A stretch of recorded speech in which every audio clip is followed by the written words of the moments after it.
Sesungguhnya hai Muhammad, engkau benar-benar memiliki akhlak yang sangat mulia. Assalamualaikum warahmatullahi wabarakatuh. Alhamdulillah, wassalatu wassalamu ala rasulillah. Segala puji dan puja kehadirat Allah subhanahu wa ta'ala, juga salawat dan taslim kepada Nabi besar Muhammad sallallahu alaihi wa ala alihi wa sahbihi wasallam.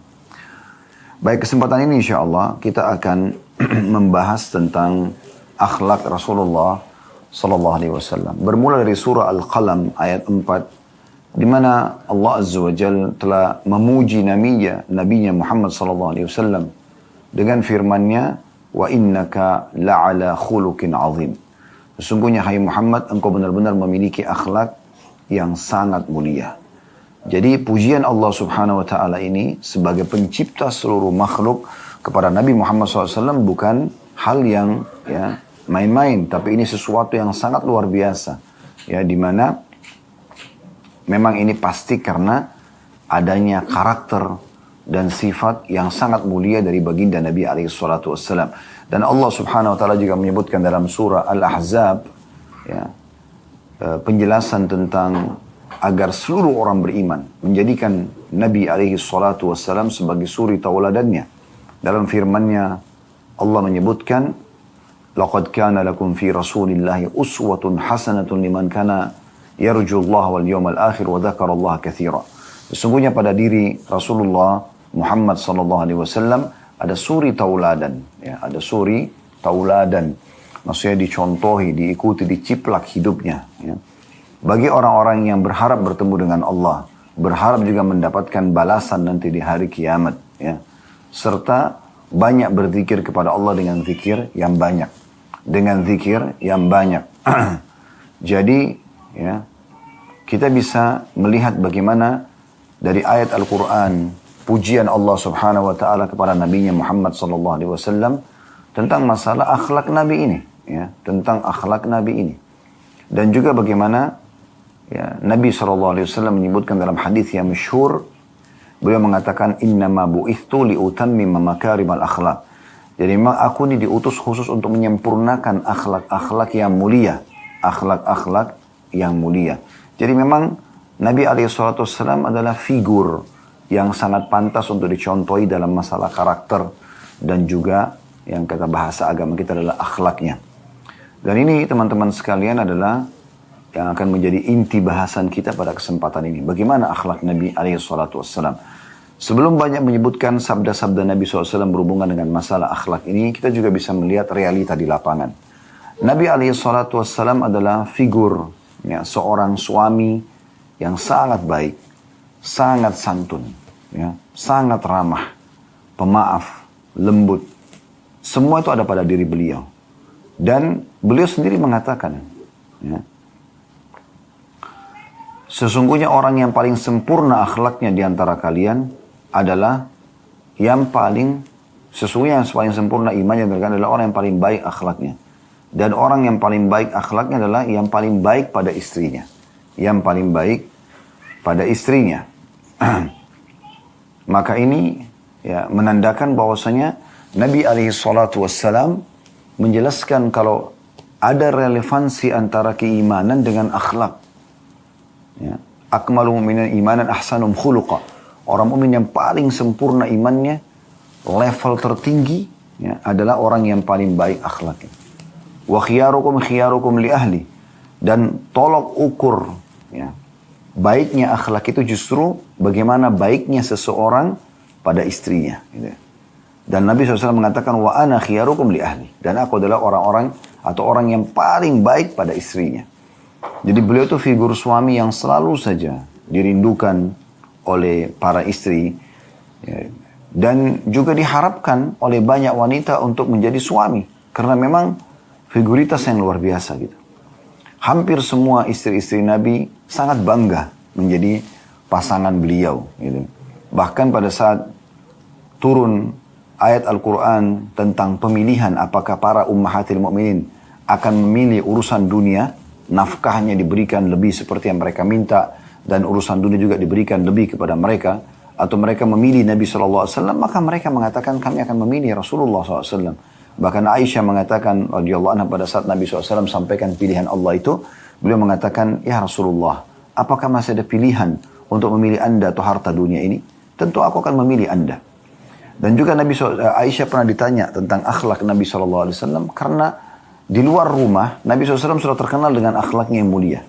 Di luar rumah sudah terkenal dengan akhlaknya yang mulia. Santun, ramah, sopan, dermawan, pemaaf, pemberani, semua ada karakter-karakter yang positif dalam diri beliau. Namun para sahabat penasaran, ingin tahu bagaimana beliau dalam rumahnya. Maka datanglah beberapa orang sahabat menuju ke rumah Ummul Mukminin Aisyah radhiyallahu anha, karena rumah beliau yang paling dekat dengan masjid dibandingkan rumah-rumah Ummul Mukminin yang lainnya. Maka mereka bertanya, "Kaifa kana khuluqun Nabi sallallahu alaihi wasallam?" Bagaimana akhlaknya Nabi sallallahu alaihi wasallam? Maka Aisyah mengatakan radhiyallahu anha, "Kana khuluquhul Qur'an." Kayak sulit sekali untuk menggambarkan bagaimana indahnya akhlak beliau. Maka Aisyah cuma mengatakan, akhlaknya Nabi adalah Al-Quran. Kalian lihat bagaimana Al-Quran itu firman Allah, sempurna, semua ada di dalamnya. Yang baik semua disebutkan, yang buruk pun diberikan penjelasan agar dihindari. Begitulah Nabi SAW. Selalu menjadi figur yang sangat baik, mendukung yang ma'ruf, dan juga selalu meluruskan yang mungkar dengan cara-cara yang baik dan santun. Itulah figur Rasulullah SAW. Ya. Beliau memang diutus untuk itu. Beliau juga adalah seorang figur ayah yang sangat baik kepada anak-anaknya. Selalu dirindukan oleh anak-anaknya. Ya. Sampai waktu beliau wafat, maka sempat ya, ditaburkan tanah ke dalam lubang kuburan Nabi SAW, dan Fatimah radhiyallahu anha melihat ya, ke arah kuburan tersebut sambil meneteskan air mata. Dia mengatakan, apakah jiwa kalian bisa menerima untuk meletakkan tanah ke arah tubuh Nabi SAW? Waktu kena sayangnya sama ayahnya gitu ya. Dan juga pada saat di Mekah sempat salah satu tokoh Mekah, dia seingat saya Uqbah bin Abi Mu'aid yang akhirnya terbunuh di perang Badr, sempat menuangkan kotoran unta di atas kepala Nabi SAW yang mulia pada saat beliau sedang sujud depan Ka'bah. Dan dia juga yang pernah menginjakkan telapak kakinya ke leher Nabi sampai Nabi SAW mengatakan seakan-akan aku akan meninggal dunia karena kerasnya injakan tersebut. Maka pada saat itu Fatimah datang lalu menangis dan membersihkan kepala ayahnya karena merasa ayahnya, dan dia merasa ayah ini hadir dalam hidupnya, kalau tidak mungkin ya. Dan Nabi SAW mencontohkan kepada semua umat ini bagaimana bermuamalah dengan anak kecil, bermuamalah dengan anak-anak yang atau remaja yang lebih mudah. Beliau SAW mengucapkan salam kepada semua orang, apakah anak-anak, remaja. Dan SAW kalau masuk ke dalam kota Madinah, sementara beliau datang dari perjalanan, apakah safar atau yang lainnya, pasti sudah disambut di pintu gerbang Madinah oleh anak-anak kecil Madinah. Ada yang bergantungan di telapak kaki Nabi yang kanan, ada yang kiri, ada yang di tangan kanan, ada yang di tangan kiri, ada juga yang bergelantungan sampai di pundak Nabi SAW. Dan pada saat sudah tidak mampu lagi memegang anak-anak muslimin, beliau mengatakan kepada para sahabat, bantulah aku. Maka Abu Bakar, Umar dan sahabat-sahabat yang lain menggendong anak-anak muslimin tersebut. Ya. Ini menandakan kenapa? Karena ada figur ayah yang penuh dengan sifat penyayang, ya, penyantun. Bukan cuma pada anak secara langsung, kepada cucu pun sama. Pernah Hasan dan Husain datang dan lewat di hadapan Nabi SAW di masjid, sementara Nabi lagi ngobrol dengan para sahabat. Maka pada saat itu Nabi SAW memeluk keduanya dan menciumnya. Ada Al-Aqra' bin Habis, salah satu sahabat, dia kaget pada saat itu melihat, dan dia mengatakan, apakah kalian mencium anak-anak kalian? Sesungguhnya aku memiliki 10 orang anak, belum pernah aku cium selamanya. Maka Nabi SAW menghadap ke arah Al-Aqra' sambil mengatakan, ya, aku tidak melihat kecuali Allah sudah mengangkat kelembutan dari hatimu. Pernah satu kali Hasan radhiyallahu anhu lewat ya, di hadapan Nabi SAW, dan Nabi memegang kedua telapak tangan Hasan yang kecil, waktu itu masih kecil, dan membiarkan kedua telapak kakinya menginjak telapak kaki Nabi. Kemudian Hasan terus menaikkan kakinya ke betis Nabi, ke tulang kering Nabi, ke betis Nabi, ke lutut Nabi, ke paha Nabi, sampai akhirnya naik ke perut Nabi dan naik ke dada Nabi SAW. Dan Nabi SAW mengajaknya bercanda di depan para sahabat. Pernah juga Nabi SAW lagi sholat asar. Kemudian beliau pada saat lagi sujud di rakaat terakhir, itu sempat Hasan dan Husain datang. Lagi Nabi SAW sholat. Dan kemudian tiba-tiba keduanya menaiki punggung Nabi SAW di saat lagi sujud. Di saat lagi sujud. Maka Nabi SAW tidak angkat kepalanya. Sampai sebagian sahabat yang meriwayatkan hadis mengatakan, kami mengira sesuatu buruk telah menimpa Nabi SAW. Dan kami mengetahui apa yang terjadi setelah Nabi SAW bangun dan salam. Ternyata di pundak Nabi ada Hasan dan Husain. Untuk menjaga perasaan kedua cucunya yang masih kecil tersebut. Dan supaya mereka merasakan kasih sayang. Mereka juga tidak membenci ibadah. Maka Nabi SAW menyambutnya dalam ibadah. Sementara sholat. Coba pertemukan dengan sebagian figur suami. Yang ada masalah sedikit saja sudah langsung emosional dengan istrinya. Bukannya dia menggunakan akal sehatnya, memecahkan permasalahan dengan tenang. Atau pada saat menjadi seorang ayah, dia selalu berlemah lembut, merangkul anak-anaknya. Mungkin kadang-kadang kena sibuk dengan handphone, maka dia menyuruh anaknya pergilah ke sana. Atau mungkin anaknya ingin dipangku oleh dia pada saat dia masuk ke dalam rumah. Udah ayah capek misalnya. Udah sana, duduk di sana misalnya. Pergilah main, dan seterusnya. Padahal anak-anak itu ada fase di mana dia akan bersama dengan kita dan ada fase mereka tidak akan bersama dengan kita. Fase bersama dengan kita sebagai orang tua adalah di saat mereka lagi 7 tahun pertama. 7 tahun pertama ini umumnya bersama dengan kita, bersama dengan orang tua. Disitulah saatnya mereka bermain. Ya, dan mereka ingin tahu banyak hal. Maka sifat orang tua di sini, karakternya tidak boleh kasar. Makanya Ali radhiyallahu anhu mengatakan, didiklah anak kalian dengan 7 kali 3. 7 tahun pertama semua dengan kelemah lembutan. Karena semua yang mereka lakukan karena keinginan tahu. Bahkan loncat dari sebuah tempat tinggi pun, atau memecahkan gelas pun, bukan karena mereka sengaja. Karena ingin tahu. Bahkan banyak orang tua tidak tahu dalam pendidikan, ini masalah kejiwaan ya. Sering kali ada orang tua cuek dengan anaknya di saat anaknya lagi mau bermain. Bahkan disuruh pergi main sendiri. Padahal anak itu tidak tahu harus main apa. Kemudian dia sibuk dengan handphone atau aktivitas yang lainnya. Di saat misalnya anak itu mencoba sebuah demo, tanda kutip. Misalnya memecahkan gelas, membanting pintu. Lalu orang tuanya teriak dan marah. Bagi anak-anak ini, teriakan dan marah ini adalah bentuk kasih sayang. Oh, berarti saya harus buat masalah. Baru kemudian orang tua saya berikan perhatian. Nah seperti itu munculnya. Nah ini banyak yang orang tidak pahami. Gitu kan? Padahal sebenarnya kalau kita duduk sedikit. Ngajarin mereka doa. Ajarin mereka ya akhlak yang baik. Kisah. Ya. Saya coba duduk dengan beberapa anak-anak yang Allah amanahkan kepada saya. Dan saya duduk sambil menceritakan kepada mereka kisah. Masya Allah cerdas sekali mereka. Dengan saya setelah sampaikan cerita yang cukup panjang. Kisah tentang Allah bin Abi Rabah. Kisah tentang ulama-ulama tabi'in ya.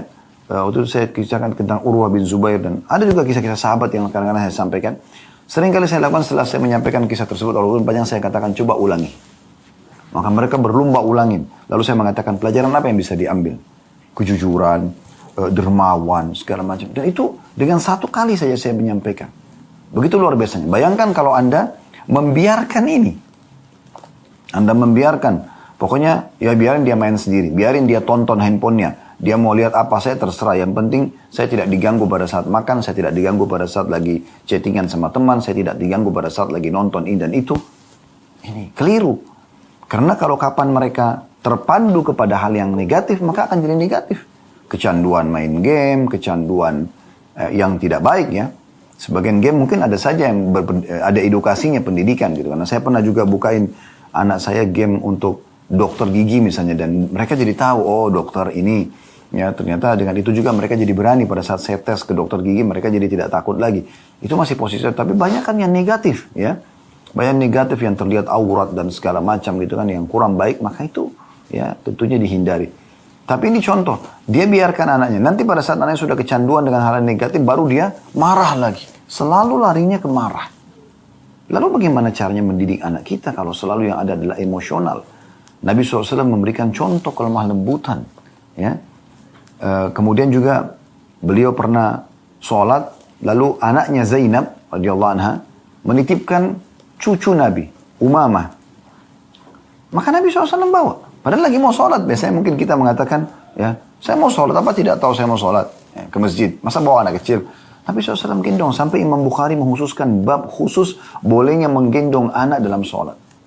Saking luar biasanya. Maka Nabi SAW menggendongnya. Dan keluarlah hukum situ boleh menggendong anak pada saat sedang sholat. Pada saat beliau rukuk, beliau letakkan di depan beliau. Kemudian beliau i'tidal, beliau sujud. Sampai berdiri ke rakaat kedua baru boleh gendong lagi. Nabi SAW bukan hanya baik kepada anak dan cucu beliau. Beliau baik kepada seluruh anak muslimin. Bahkan kepada pembantunya. Anda pernah dengar ya, Anas ibn Malik? Siapa orang ini? Anaknya Ummu Sulaim. Ibunya seorang wanita yang dijamin masuk surga oleh Nabi SAW. Yang ada julukannya Rumaisa atau Gumaisa. Dia bawa Anas ibn Malik di hadapan Nabi SAW mengatakan, ya Rasulullah ini Anas. Jadikanlah sebagai pembantu anda. Maka Anas pun supaya maksudnya dia mendapatkan pelajaran dari wahyu. Dan memang betul. Akhirnya mendapatkan didikan langsung di rumah Nabawi. Atau di rumah kenabian. Intinya pada saat itu Anas ibn Malik ya, menceritakan. Dia bilang saya menjadi pembantu di rumah Nabi SAW 10 tahun. Dari umur 9 tahun sampai 19 tahun. 10 tahun. Apa yang dia ceritakan? Dia mengatakan, belum pernah Nabi SAW mengatakan kepadaku, kenapa kau lakukan ini, kenapa kau tidak lakukan ini. Gitu kan? Bahkan, pernah satu kali Anas menceritakan, saya disuruh oleh Nabi SAW untuk pergi membeli hajat beliau di pasar. Pas keluar dari rumah Nabi SAW, ada halaman luas di depan rumah Nabi dan itu di pelataran masjid. Ya. Maka dia bilang, saya lihat anak-anak yang sebaya dengan saya. Sebaya dengan saya. Saya pun terlupa hajat Nabi SAW. Lalu saya sibuk main dengan mereka. Tiba-tiba saya mendengar dari belakang saya ada suara mengatakan, ya Unais. Ya. Ini ismu tasghir. Nama yang dikecilkan gitu ya. Dalam bahasa Arab. Orang Arab itu kalau mau panggil panggilan sayang, dikecilkan namanya. Ya. Anda pernah dengar julukannya Aisyah radhiyallahu anha. Ya. Humaira dari kata-kata hamra. Ya. Sebenarnya itu berwarna merah. Tapi Humaira nama panggilan sayang karena pipi beliau ada kemerah-merahan. Dan ini bagian daripada sunnah Nabi SAW. Ya. Maka beliau ya, memanggil Anas sambil mengatakan, ya Unais. Ya. Tidakkah? Lalu Anas mengatakan, aku pun balik ke belakang ternyata dia adalah Rasulullah SAW. Lalu Nabi SAW mengatakan, tidakkah engkau menyelesaikan hajat dulu baru kemudian engkau bermain? Begitu luar biasa akhlaknya sebagai seorang orang tua. Tentu di sini bukan cuma sekedar ayah, ibu pun sama. Berapa banyak di antara ibu yang sangat kasar dengan anak-anaknya. Yang keluar tutur katanya semua tidak baik. Tadi waktu sholat duhur saya sempat kultum di musola dekat kantor kami. Terlintas kisah tentang Syekh Sudais. Ya. Tiba-tiba saya terlintas di benak saya maka saya sampaikan. Pernah satu kali diwawancarai beliau oleh wartawan di TV nasional Saudi. Apa rahasianya? Kenapa anda menjadi imam haram seperti ini? Ada banyak imam haram tapi tidak setenar beliau gitu. Di mana-mana orang banyak mencontohi suaranya dari imam-imam masjid. Dan kalau beliau sholat itu luar biasa gitu. Pengaruhnya sangat besar. Ya, maksudnya efek kehusyuannya, doanya. Sampai sekarang di malam-malam ganjil terutama di malam yang diharapkan Lailatul Qadar. Pasti beliau disuruh berdoa. Di khatam Quran juga begitu. Ya. Maka beliau mengatakan ini karena doa ibu saya. Lalu wartawan itu bertanya, memang apa doa ibu anda? Maka dia mengatakan dulu waktu saya masih kecil kalau saya aktif. Orang kita biasa menganggap nakal, padahal anak kita aktif ya. Kalau saya aktif atau biasa dibahasakan nakal, maka ibu saya dalam kondisi marah pun mengatakan apa? Ya, pergilah ke masjid haram, semoga engkau menjadi imam haram. Itu doanya. Berapa banyak di antara ibu-ibu mengatakan, saya menyesal melahirkan kamu. Kamu nakal sekali. Kamu begini dan begitu. Selalu bahasanya buruk. Ini bisa menjadi doa. Bukankah Nabi SAW mengatakan dalam hadis ya, yang sahih beliau mengatakan jangan ucapkan kalimat buruk pada diri kalian, harta kalian dan keturunan atau keluarga kalian karena bisa saja itu diaminkan oleh malaikat yang sedang lewat ya, dan terjadilah itu. Makanya kami biasa kalau ada di antara jemaah yang berbicara memiliki permasalahan dalam rumah tangga dengan anak-anaknya, dengan lingkungannya, maka selain saya ngajak taubat kepada Allah SWT, introspeksi diri di sini isinya adalah bagaimana mengucapkan secara khusus kepada Allah, ya Allah, kalau seandainya ada perkataan buruk dari hamba ini, buat diri hamba, buat keluarga hamba dan harta hamba yang menjadi penyebab permasalahan yang muncul ini, maka maafkanlah. Karena bisa saja itu penyebabnya, gitu kan? Makanya Nabi SAW selalu bertutur kata yang baik, santun. Para sahabat mengambil akhlak ini, ya, sampai mereka dalam kondisi marah pun disebutkan dalam sebuah riwayat Aslam, salah satu ya tabi'in, itu pernah menjaga Baitul Mal Muslimin, bertemu dengan Abdullah bin Arkam, ini sahabat Nabi, kemudian ya Abdullah bin Arkam mengingatkan dia tentang masalah bahayanya menggunakan harta zakat kalau bukan pada ahlinya. Maka dalam kondisi Aslam sempat tersinggung lalu dia mengatakan, yakfirullahu lak, semoga Allah memaafkan anda. Kenapa anda ucapkan ini kepadaku? Jadi bahasa ini sebenarnya yakfirullahu lak, di Timur Tengah juga, semoga Allah ampuni anda. Lalu kemudian dia sebutkan kenapa anda ucapkan perkataan ini. Juga di Timur Tengah sudah biasa kami dengar itu, Allahu yahdi, semoga Allah berikan anda hidayah. Kemudian dia mengatakan, kenapa engkau telat, kenapa engkau lakukan ini. Begitu, kenapa kita tidak ucapkan kata-kata ini kepada anak-anak kita, kepada pasangan kita, supaya jadi bagus, gitu kan. Dan banyak contoh dalam masalah ini yang dicontohkan oleh Nabi SAW. Ini sebagian kecil ya, karena melihat keterbatasan waktu kita. Kemudian juga Nabi SAW menjadi seorang figur, ya, sahabat, teman yang sangat sempurna. Sampai beliau selalu dirindukan oleh para sahabatnya. Setiap hari di depan pintu rumah Nabi SAW, sahabat sudah pada ngumpul, gitu. Mau melihat wajah beliau. Karena wajahnya penuh dengan cahaya. Orang yang biasa tenang, ya, tidak emosional, orang yang bijaksana, apalagi orang yang sangat dekat dengan Allah, sering berwudu, sering berzikir, baca Al-Quran. Orang yang bertakwa kepada Allah, itu wajahnya bercahaya. Kita melihatnya saja nyaman gitu. Melihatnya saja apa? Melihatnya saja sudah nyaman gitu. Dan terasa ada tambahan iman. Memang sudah begitu figur orang-orang beriman. Sampai Ka'ab pernah menggambarkan, saya pernah di depan rumah Nabi SAW dan saya sedang melihat bulan purnama. Dan sangat indah, mata saya tidak mau teralihkan dari bulan purnama itu. Ya.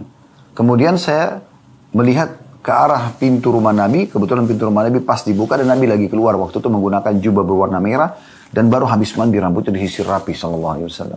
Maka Ka'ab mengatakan, aku pun melihat ke arah Nabi, aku menemukan Nabi lebih indah daripada bulan purnama itu. Beliau selalu dirindukan, beliau selalu diceritakan oleh para sahabatnya karena akhlaknya, karena penampilannya, karena segala macam hal. Ya. Mereka sangat senang menjadi para sahabat Rasulullah SAW. Dan kita pun tentu berharap bisa menjadi sahabat beliau karena akhlak-akhlak yang mulia. Beliau selalu menasihati dan merangkul dengan cara yang baik, dengan cara yang santun. Berapa banyak di antara sahabat yang berperilaku kasar karena mereka orang Arab Badui. Disebutkan dalam sebuah riwayat Bukhari bahwasanya ada seorang sahabat Badui datang dan mengatakan, ya Rasulullah, berikanlah aku dari harta yang Allah amanahkan kepada anda. Perkataan yang kasar, bahkan sebagian mereka yang mengatakan, hai Muhammad, berikan harta Allah yang diamanahkan kepadamu.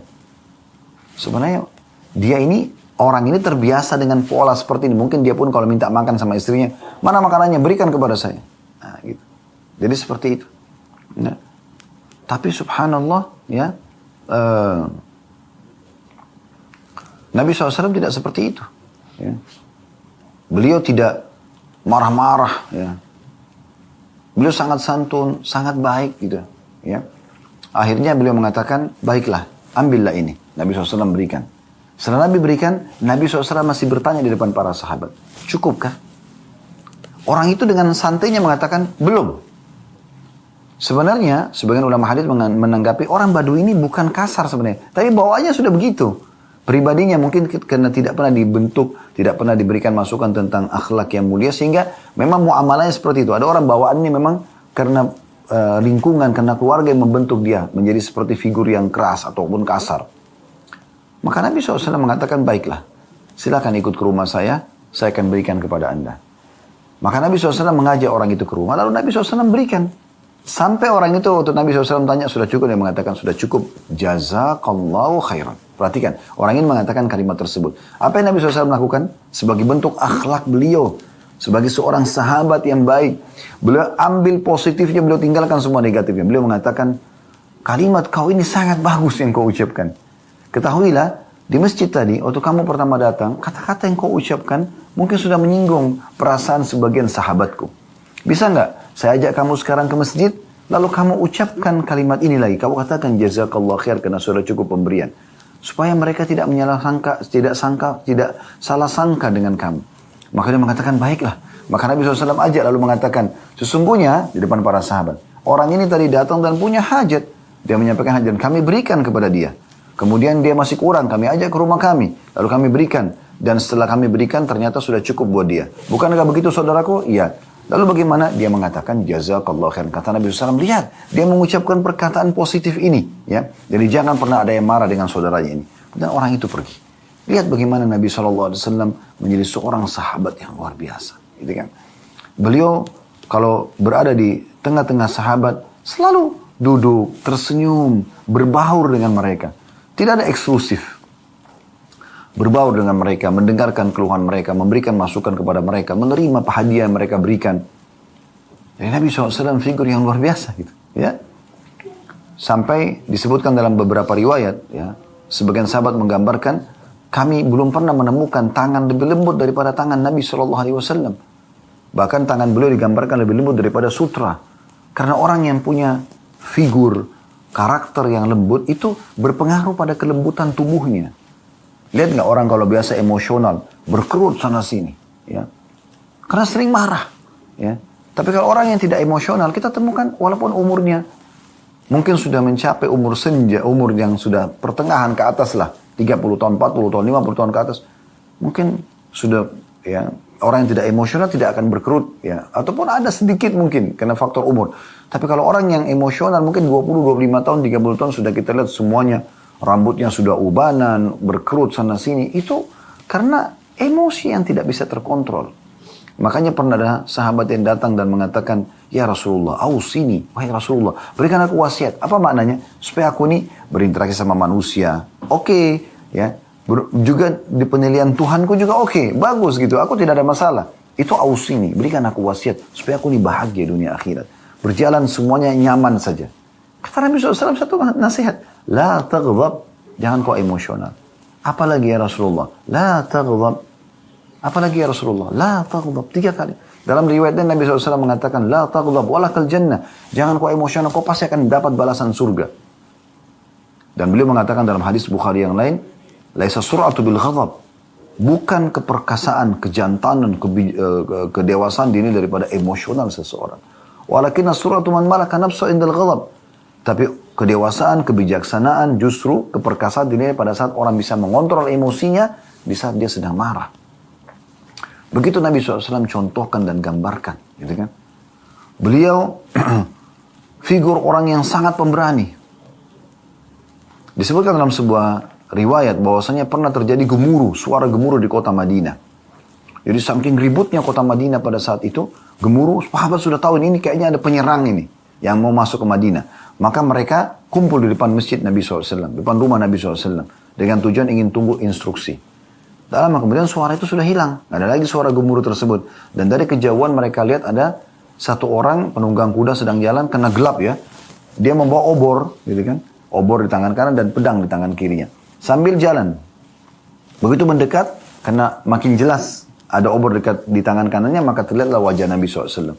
Beliau tidak tunggu orang-orang, beliau dengan kena beraninya beliau menuju langsung ke tempat lokasi sebagai seorang, ya, sahabat yang melindungi sahabat-sahabatnya. Bahkan ini bisa masuk dalam contoh seorang pemimpin yang luar biasa. Pemimpin yang menjadi suri tauladan. Bukan hanya duduk ongkang kaki perintah orang, enggak. Dia menjadi contoh. Terjun di lapangan, ya. Nabi SAW contohkan itu. Beliau pemberani. Beliau juga orang yang sangat dermawan, menunjukkan kepada para sahabat bagaimana seorang pemimpin menaungi. Pernah beliau diberikan banyak sekali keranjang-keranjang kurma. Dan ada beberapa orang dari Ansar datang, minta, ya Rasulullah kasih. Dikasih. Kasih. Dan Nabi itu kalau beri teman-teman sekalian bukan seperti misalnya punya 10 kue, kita cuma kasih 1 kue. Enggak. Nabi SAW lihat, oh orang ini punya keluarga sekian. Butuh 10 langsung dikasih. Butuh 5 dikasih. Jadi bukan main-main untuk memenuhi kebutuhan. Bukan hanya sekedar kayak melepaskan tanggung jawab atau supaya orang ini tidak tuntut lagi. Enggak. Jadi luar biasa. Kedermawanan yang luar biasa. Makanya Jabir bin Abdullah menggambarkan karena Nabi SAW ajwadun nas. Nabi SAW adalah orang yang paling dermawan. Susah digambarkan. Bahasa Arabnya ajwad. Ya. Orang yang sangat jud. Orang yang melampaui batas kedermawanan. Kalau ada orang digambarkan kalau dalam dari bahasa Arab itu kalau ada orang yang suka memberi dengan pada saat orang minta, misalnya ada orang datang minta dikasih, itu dikatakan orang yang baik, ya. tayyibun nafs, atau yang bahasa-bahasa yang semirip dengan itu. Tapi kalau ada orang yang tanpa dimintai dia beri, ini namanya orang yang jud, karam. Orang yang punya kedermawanan yang luar biasa. Nah itu dimaksud dengan ajwadun nas. Nabi SAW itu tidak tunggu orang minta. Tidak minta pun beliau kasih. Suka sekali begitu. Dan beliau tidak pernah menolak siapapun yang minta. Selalu beliau kasih. Bahkan Anda perlu ketahui, ada hadis-hadis Nabi SAW ya, yang menegur ya, orang-orang yang punya kelebihan harta lalu dimintai, lalu dia mengatakan tidak ada misalnya. Itu ada teguran tersendiri oleh Nabi SAW. Yang jelas, beliau pernah memberi, akhirnya habis keranjang-keranjang kurma. Beliau sendiri belum makan, beliau sendiri juga belum bawa pulang ke rumahnya. Tanya masih ada orang yang datang minta. Ya Rasulullah, saya juga mau.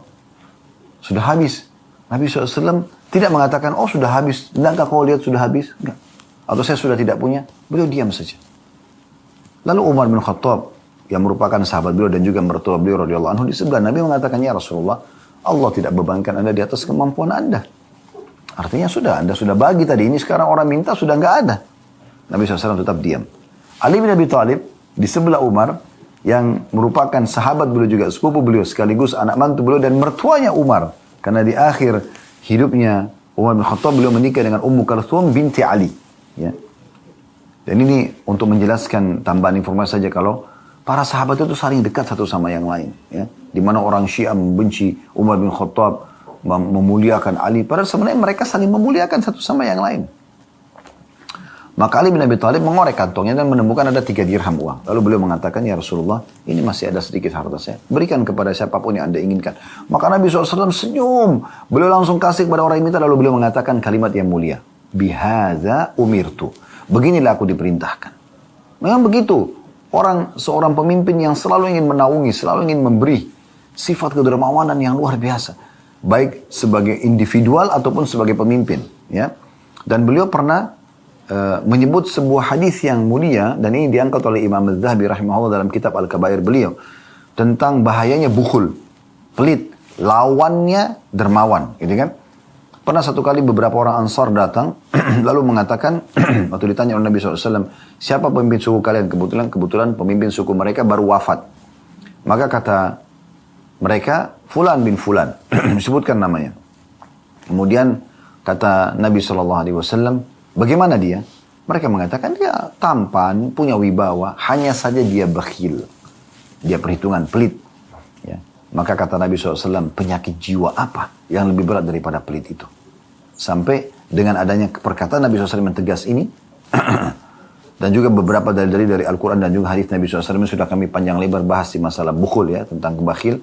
Tidak bisa kita jelaskan semua di kesempatan ini. Itu menjelaskan karena adanya ancaman ini masuk dalam kategori dosa besar. 3 buku dosa besar yang kami bedah. Imam Az-Zahabi dalam kitab Al-Kabairnya, Syekh Muhammad bin Najib dalam kitab Al-Kabair, dan Syekh Muhammad bin Al-Wahhab dalam kitab Al-Kabairnya. Ini semua masih berjalan di Rabu malam, nanti malam insyaAllah. Dan kita sudah masih berada di kitab yang ketiga. Kitabnya Syekh Muhammad bin Al-Wahhab rahimahullah dalam kitab Al-Kabairnya. Dan insyaAllah nanti malam kita akan bahas tentang merendahkan dan mengagumi nikmat Allah subhanahu wa ta'ala. Ya, jadi kalau Anda punya waktu, Anda bisa hadir baik offline ataupun online insyaAllah di Blok M Square nanti malam ya, selepas maghrib. Tapi intinya, teman-teman sekalian, bagaimana Nabi SAW mencontohkan sifat kedermawanan. Di sini saya ingin berbagi juga kepada orang tua, mungkin wali-wali sekolah Al-Wildan, ataupun yang hadir secara online. Ya, coba ubah pola, ini saran saya saja, ini saran ya. Ubah pola selalu menanamkan kepada diri anak-anak menabung, belikan celengan. Kenapa disuruh menabung? Kenapa bukan disuruh sedekah? Berarti menabung tidak boleh dalam Islam, Ustaz? Boleh, tapi kalau itu yang menjadi pedoman hidup, selalu ditekan menabung ya nak, belikan celengan. Ini Anda sedang menanamkan sifat bakhil kepada dia. Ya. Kalau Anda punya 2 orang anak, Anda belikan masing-masing celengan, dan Anda berikan uang untuk selalu supaya nabung, pastikan sudah terlihat efek sifat bakhil itu. Kapan si kakak memegang celengan si adik, maka si adik akan marah. Kapan si adik pegang celengan si kakak akan marah. Pasti. Ini bisa berantem bahkan. Bukan cuma itu. Kita sebagai orang tuanya pun kalau memindahkan celengan si anak, maka anak akan mengatakan, siapa yang pindahkan celengan saya? Ibu nak. Ibu ini. Nah, ayah ini. Itu kan punya aku. Nah, ini efek daripada itu. Ya. Orang-orang kapitalis mengatakan menabung pangkal kaya. Ini bentrok sekali dengan Islam. Islam adalah sedekah pangkal kaya. Berikan uang jajan kepada anak-anak dan bahasakan ke mereka. Nah, nanti pada saat istirahat, kalau lagi belanja di kantin, ya, belikan temanmu ya. Kalau ada teman yang tidak mampu, ataupun ada sahabat kamu, berikan saja. Tidak masalah. Ajarkan mereka bersedekah. Pergi ke masjid atau musola dekat rumah, berikan uang. Biarkan mereka terbiasa berikan di celengan masjid. Anak-anak kami, karena kami biasakan ini, setiap kali jalan pun, di jalan, kadang-kadang mereka sudah ingatkan, abati, itu ada orang miskin. Nah mereka tahu, sering kami mampir berikan kepada orang-orang ini. Mereka sudah terbiasa, bahkan mereka berlomba, saya abati, maksudnya saya yang memberikan gitu. Saya berikan mereka untuk memberikan. Maka ini contoh, karena Islam memang mengajarkan begitu. Dan Rasulullah SAW berakhlak dermawan. Kita sedang pelajari akhlak beliau SAW. Tanamkan itu. Kadang-kadang yang saya tidak bisa, masih belum bisa nangkap itu ya. Adanya suami istri yang ribut tentang utang piutang. Kamu pakai uang saya, kamu pakai uang saya. Itu kan uang saya. Subhanallah. Allah menjadikan suami istri sebagai pakaian satu sama yang lain, terus masih perhitungan dengan masalah uang. Ini unik sekali. Ya. Dermawan, kasih saja. Bolehkah istri memberikan kepada suami? Boleh. Bahkan itu sedekah yang paling afdal. Istri Abdullah bin Mas'ud radhiyallahu anhum ajma'in pernah mendengarkan motivasi Nabi SAW untuk sedekah. Bahkan dalam beberapa ulama hadis menerjemahkan dengan zakat bahkan. Kemudian dia pulang ke rumah, dia mengatakan kepada suami Abdullah bin Mas'ud, tadi kami mendengarkan ceramah Nabi SAW tentang sedekah. Ada sedekah saya mau keluarkan. Tapi saya tadinya berpikir untuk memberikan kepada anda. Cuma saya mau tahu hukumnya, boleh nggak? Kalau nggak boleh, maka saya akan alihkan ke orang lain. Cobalah tanya kepada Nabi SAW. Abdullah bin Mas'ud karena punya wibawa seorang suami, dia mengatakan, kamu saja yang pergi tanya. Maka pergilah istri Abdullah bin Mas'ud bersama seorang wanita Ansar yang lain. Datang ke rumah Nabi SAW. Kemudian menanyakan tentang masalah hukum ini. Walaupun bukan Nabi SAW yang keluar adalah Bilal pada saat itu radhiyallahu anhu. Kemudian ditanyakanlah hukumnya. Kalau tidak salah nama istri Abdullah bin Mas'ud Zainab. Ya. Maka Nabi SAW menjawab pada saat itu. Mohon maaf. Dikatakan kepada Bilal, sampaikan kepada Zainab itu. Kebetulan Zainab ini istri Abdullah bin Mas'ud dan satu lagi orang Ansar namanya juga Zainab. Dua-duanya lagi bertanya kepada Nabi SAW tentang hukum yang sama. Mereka wanita yang mampu, mereka mau memberikan kepada suami mereka yang tidak mampu.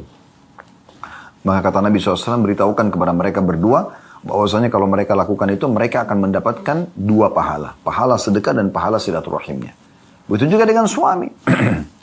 Sulit sekali ketemu antara kelanggengan rumah tangga dengan bakhil. Bagaimana bisa? Nggak mungkin. Sulit sekali ketemu kelanggengan persahabatan dengan bakhil. Nggak mungkin. Tapi makin dermawan, makin murah hati, makin ringan tangan dalam memberi. Maksudnya di sini ya. Bukan masalah memukul, tapi memberi. Ya. Dermawan. Maka makin disukai. Langgengnya hubungan suami istri, langgengnya hubungan antara orang tua sama anak, langgengnya sahabat dengan sahabatnya, mohon maaf, pemimpin sama bawahan, semua ini ya akan langgeng dengan kedermawanan. Makanya Nabi SAW contohkan sifat ini, karakter ini. Beliau orang yang sangat dermawan. Orang yang memberi itu pasti disukai. Orang yang bakhil pasti dibenci. Itu sudah umum. Ini figur Nabi SAW. Beliau orang yang sangat pemaaf. Sifat yang lain. Pemaaf sekali. Suka memaafkan. Dan Allah mengatakan dalam surah Al-Imran. Wal'afina anin nas. Orang yang suka memaafkan orang lain. Memang itu sifat orang-orang beriman. Ya. Allah yuhibbul muhsinin. Allah suka dengan orang yang berbuat kebaikan. Maka kita bisa lihat bagaimana Nabi SAW orang yang suka memaafkan. Pernah Anda dengar tentang Al-Wahsy. Wahsy, ya. Bukan Al-Wahsy, Wahsy namanya. Wahsy ini nama orang yang membunuh Hamzah di perang Uhud. Ya. Maka pada saat itu, Wahsy ini di pembebasan kota Mekah, setelah pembebasan kota Mekah, antara perang Hunain atau setelah perang Hunain, dia datang masuk Islam. Para Nabi SAW marah pada saat itu. Saya normal manusia, sampai Umar bin Khattab mengatakan saya tidak pernah melihat Nabi SAW menangis terisak-isak seperti tangisan pada saat Nabi SAW melihat pamannya Hamzah. Karena darahnya terbelah, jantungnya tercabut, hidungnya dipotong, mutilasi terjadi. Tapi pada saat masuk Islam Wahsy, Nabi SAW terima. Masuk Islamnya Hindun, istri Abu Sufyan yang memotivasi pasukan di perang Uhud. Ya.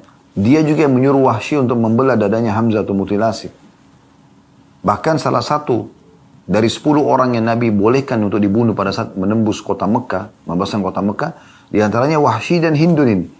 Tapi Hindun sempat menyelip di kalangan para wanita. Kemudian waktu Nabi SAW jelaskan membaiat para wanita, kalian tidak boleh syirik kepada Allah, kalian tidak boleh membunuh anak-anak kalian, tidak boleh mencuri.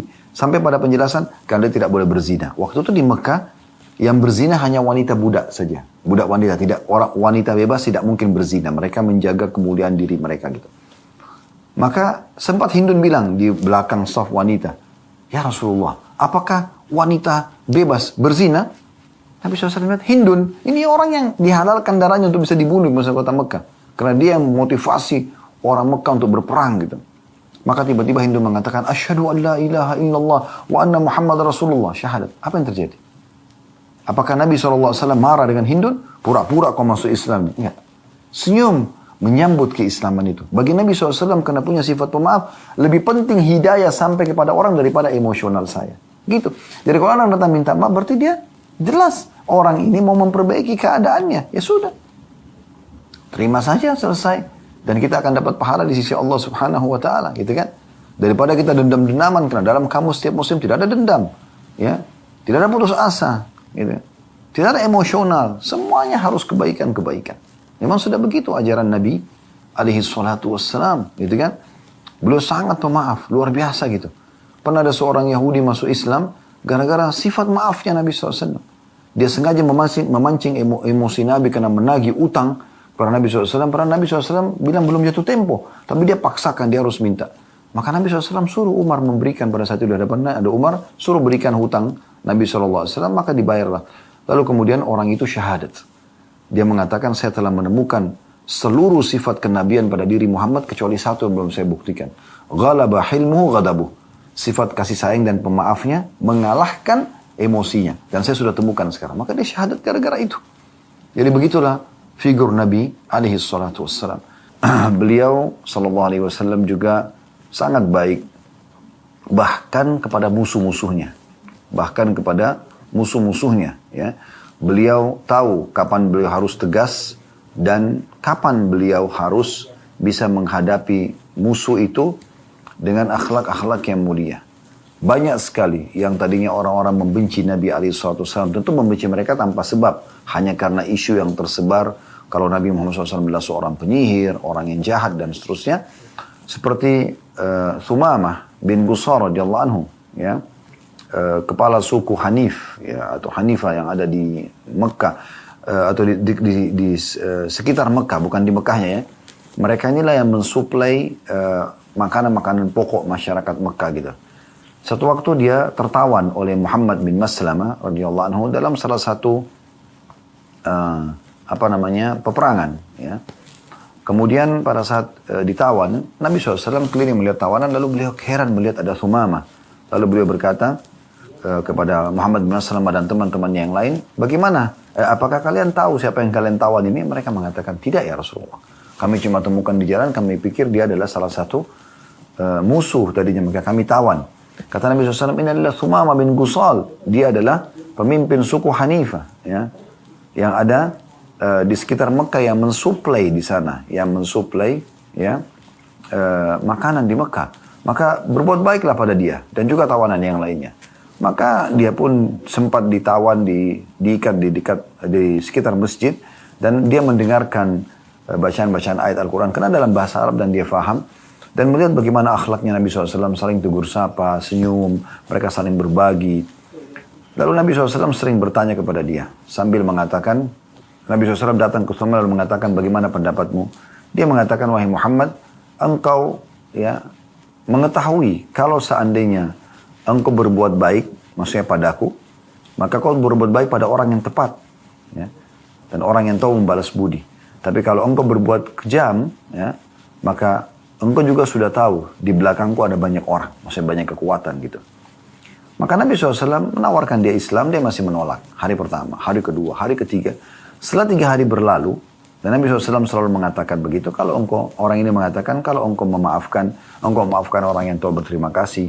Kalau engkau berbuat sesuatu yang kejam, maka engkau tahu akan berhadapan juga dengan orang yang punya banyak masa di belakangnya. Maka Sumama kaget waktu itu Nabi SAW mengatakan, pergilah, aku sudah memaafkanmu. Ya. Dan sempat Sumama mengatakan, minta apa saja, aku akan berikan, yang penting kau bebaskan aku.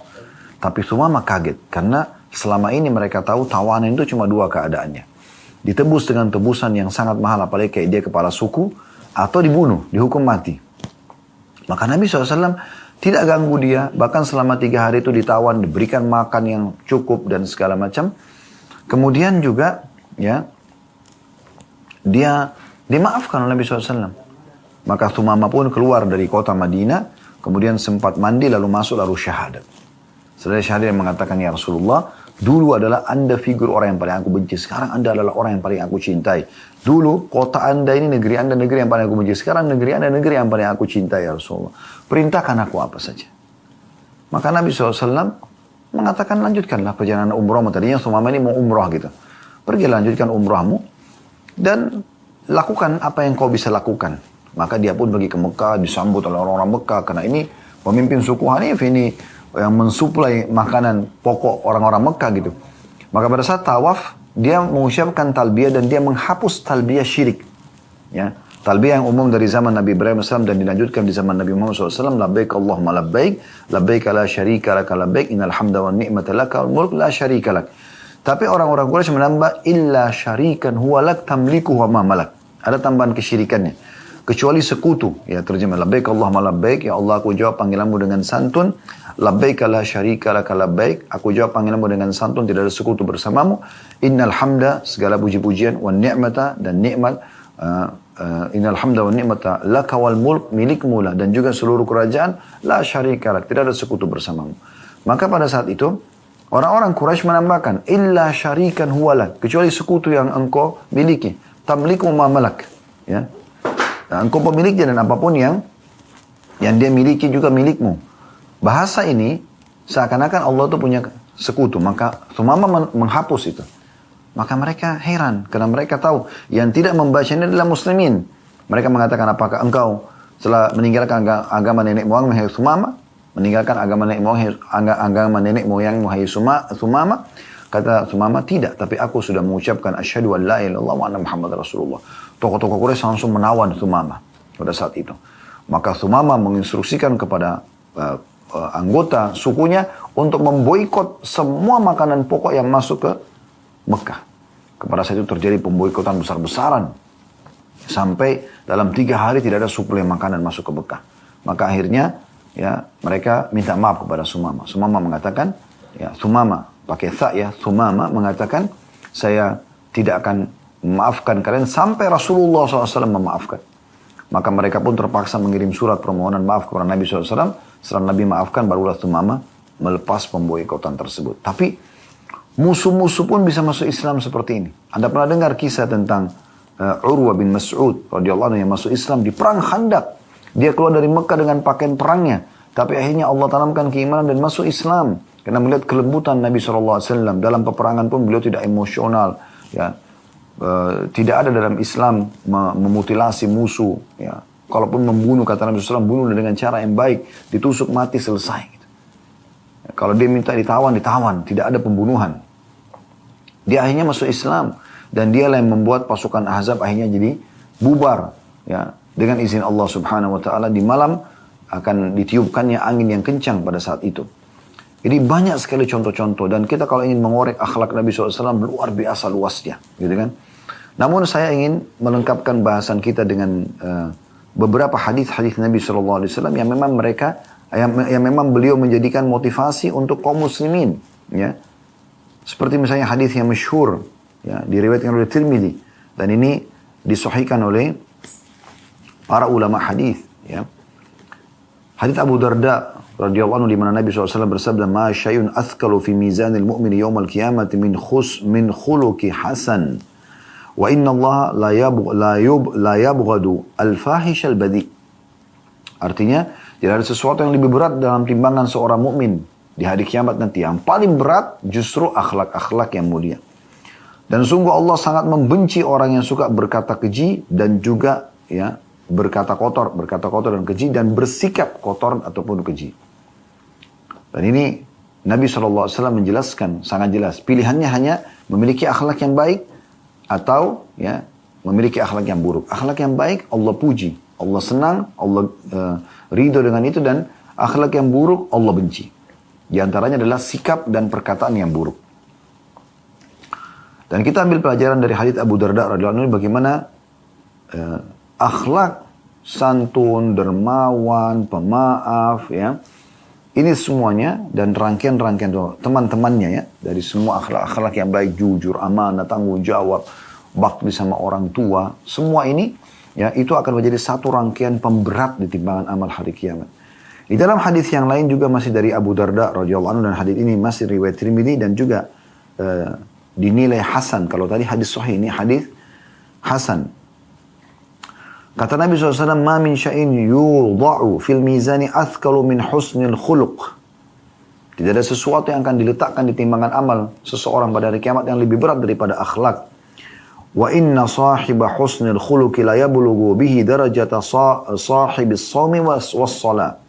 Dan ketahuilah sungguhnya orang-orang yang berakhlak mulia itu akan mencapai derajat-derajat tinggi di surga yang dicapai oleh orang-orang yang rajin puasa dan juga rajin sholat. Juga hadis Abu Hurairah radhiyallahu anhu. Dalam hadis yang diriwayatkan Tirmidzi juga dan Ibnu Majah dan dinyatakan sahih oleh para ulama hadis, yaitu Abu Hurairah mengatakan, "Su'ila Rasulullah sallallahu alaihi wasallam an aktsari ma yudkhilun nas al-jannah." Ditanyakan kepada Nabi SAW, apa sih yang paling banyak membawa orang masuk ke dalam surga? Tiket VIP ke surga apa sih? Supaya gampang masuk surganya.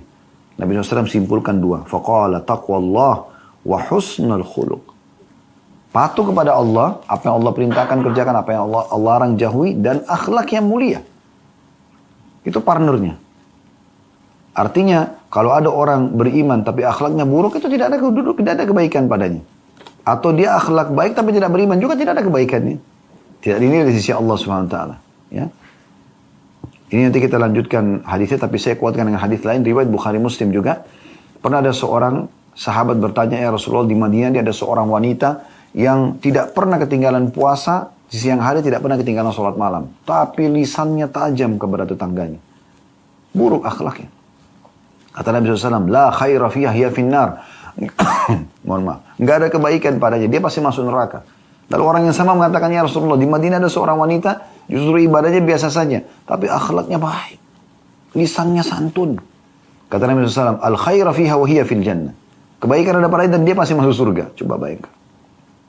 Tiket VIP ke surga, itu luar biasa. Kemudian dikatakan masih lanjutan hadis tadi riwayat Tirmidzi dan Ibnu Majah, "Wa su'ila an aktsari ma yudkhilun nas an-nar, faqala al-famu wal farj." Dan ditanyakan kepada Nabi SAW yang paling banyak membawa orang masuk ke dalam neraka, beliau mengatakan mulut ya dan kemaluan. Lisan yang tajam. Ucapan orang mukmin hanya bisa keluar emas saja. Tanda kutip sini, maksudnya semuanya kata-kata baik. Zikir, berdoa, nasihat, ya. Atau hal yang mubah.